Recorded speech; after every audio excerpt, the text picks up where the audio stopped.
पता है, कल शाम को मैं अपनी गर्लफ्रेंड के साथ कॉफी शॉप में था। Don't be cheap and I wonder तुम्हारी कोई गर्लफ्रेंड भी है। जिनकी गर्लफ्रेंड नहीं होती वो क्या झूठ भी नहीं बोल सकते? मतलब गर्लफ्रेंड नहीं थी?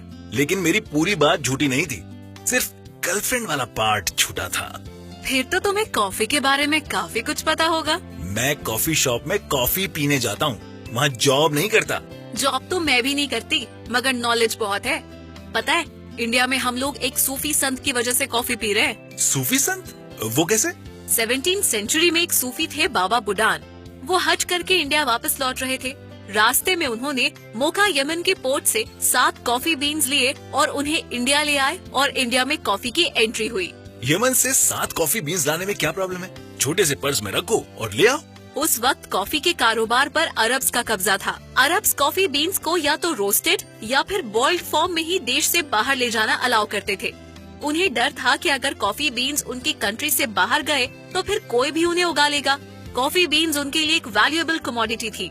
बाबा बुडान सूफी संत थे, इसलिए किसी को उन पर डाउट भी नहीं हुआ। मगर 7 ही क्यों? 8 क्यों नहीं? 7 का अंक इस्लाम में शुभ और बरकत देने वाला माना गया है। आज हम मजाक में इसे स्मगलिंग कह रहे हैं, मगर उस वक्त इसे बड़ा पवित्र काम माना गया था, जिसने लोगों की किस्मत बना दी। 7 कॉफी बीन्स ने किस्मत बना दी। इन 7 बीजों की बरकत नजर आई जब इन्हें कर्नाटका के चिकमंगलूर जिले में प्लांट किया गया। कुछ सालों में वहाँ इतनी कॉफी पैदा हुई कि उस जगह का नाम बाबा बुडान गिरी या बाबा बुडान फॉरेस्ट पड़ गया। फिर तो तमिलनाडु, केरला और कर्नाटका में कॉफी के बागानों की लाइन लग गई। मतलब 17वीं सेंचुरी से पहले इंडिया में कोई कॉफी नहीं पीता था? कॉफी क्या, उस वक्त तो इंडिया में चाय का भी नामो निशान नहीं था। Don't tell me that. India में टी का लार्ज स्केल प्रोडक्शन 1820 के आसपास शुरू हुआ है। I am more interested in coffee. Next date पर I am surely going to impress my girl. फिर उसे ये बताना कि कॉफी की हिस्ट्री का पहला डॉक्यूमेंटेड एविडेंस फ्रांस की नेशनल लाइब्रेरी में मिलता है। ये पब्लिश्ड अकाउंट सन 1671 में सामने आया, जिसमें लिखा था कि 9th सेंचुरी के समय इथियोपिया के लोग कॉफी की स्टिमुलेशन प्रॉपर्टीज के बारे में जानते थे। कुछ लोग ये भी कहते हैं कि वो इसे खाते भी थे। 15th सेंचुरी में ये कॉफी अफ्रीकन कंट्रीज से अरेबियन कंट्रीज में आई, स्पेशली यमन में। यमन की कॉफी आज भी सबसे बेहतरीन कॉफीज में से एक है। दुनिया की सबसे बेहतरीन कॉफी का कंपटीशन बहुत टफ है। आज कॉफी ऑलमोस्ट दुनिया की हर कंट्री में है। अरब के सूफी संत रात को कॉफी पीते थे क्योंकि इससे उन्हें प्रेयर्स के वक्त नींद नहीं आती थी। कॉफी नींद भगा देती है, ये बात सबसे पहले किसने डिस्कवर की थी? 9th सेंचुरी में इथियोपिया में रहने वाले काल्दी नाम के माली ने पहली बार डिस्कवर किया कि कॉफी बीन्स को खाकर उनकी बकरियां एनर्जेटिक हो जाती हैं। कॉफी को सबसे पहले बकरियों ने डिस्कवर किया? ऐसा कुछ लोग कहते हैं। ह्यूमंस को कॉफी से कोई फायदा है, ये पहली बार मोका यमन में देखा गया। कैसे? यहाँ उमर नाम के हकीम थे जो कुछ मरीजों को कॉफी पिलाते थे और मरीजों को फायदा होता था।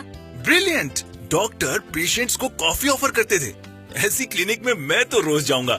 कॉफी वर्ड का ओरिजिन हुआ था अरबिक वर्ड कावा से, जिसका मतलब शायद वाइन होता है।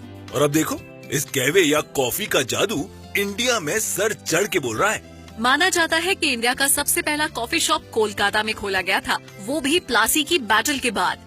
ओह! अच्छा, तुम्हें मालूम है शुरुआत में इंडिया में लोग कॉफी में शक्कर नहीं, हनी मिलाते थे। तब तो एक बात मैं भी बता दूं, 17वीं और 18वीं सदी में इंडिया में अच्छी कॉफी की पहचान दूध से होती थी। दूध से पहचान होती थी? क्या मतलब? इसे डिग्री कॉफी कहते थे। कॉफी तो इसमें कोई भी चल जाती थी, मगर जो दूध मिलाया जाता था वो लैक्टोमीटर पर एकदम प्योर डिग्री का होता था। ये कॉफी पीना रिच होने का सिंबल थी। 1670 के बाद तो इंडिया में कॉफी बागान अमीर होने का सिंबल बन गए थे। मेरे पास 5 कॉफी के 5 बागान हैं। क्या है तुम्हारे पास? मेरे पास 2 बाल्टी भर के कॉफी रस्ट है। Coffee rust? ये क्या भला है? 1870 में कॉफी के बागानों में फंगस फैल गई, जिसने बागानों को बर्बाद कर दिया। उसके बाद सन 1915 में इंडिया का coffee research centre Chikmagalur district में शुरू किया गया। कॉफी ने एक बार फिर से बाउंस बैक किया 1940 में, जब south Indian filter coffee develop हुई। ये उसी अमीरों वाली कॉफी जैसी थी, मगर इसमें थोड़ा फर्क था।